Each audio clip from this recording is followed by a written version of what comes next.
The US, Germany and the Netherlands are deploying Patriot missiles along with around 1,200 troops on Turkey's border with Syria. And NATO claims the move will protect Ankara from a possible strike by its neighbour. Other critics say conflict-torn Syria is rather unlikely to attack an alliance member. RT's Irina Golushko looks at why Turkey is so eager to defend itself from its former friend. He may have traded his command bridge for an apartment in Istanbul, but retired Admiral Turker Ertürk still keeps tabs on his country's foreign policy, and he doesn't like what he sees. Like many Turkish patriots, the admiral believes his country is sacrificing common sense and domestic concerns for Western interests.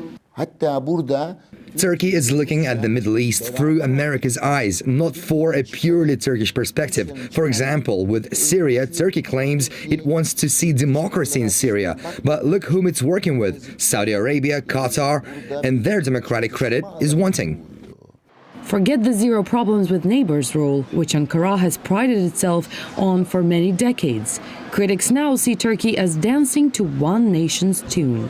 You can bomb places, burn places, kill people, but that does not suffice to get certain permanent results which the US can utilize afterwards, because you need some social foothold in those countries, some social strata, some people who internalize US policies and will represent those in the countries that have been invaded and so on. This is where Turkey comes in. Geographically and culturally, it's a great base camp for the likes of the US and NATO to take a foothold in their anti-Assad ambitions. It was just 2 years ago that Turkey was calling Bashar al-Assad a brother and voting against sanctions on Iran.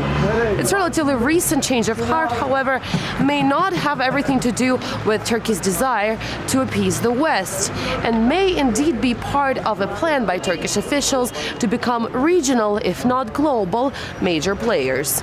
Erdogan has an Ottoman dreams, but it was some 100 years ago. It was true once upon a time Syria was a part of Ottoman land, but now Syria is a member of United Nations and an independent state. And Turkey hasn't got any rights on Syria to intervene.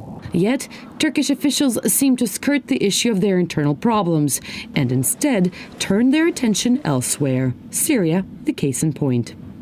But the likes of retired Admiral Ertürk believe the Turkish ship is a cursed one, should its present commanders continue on their current course. Irina Golushko, RT, Istanbul, Ankara.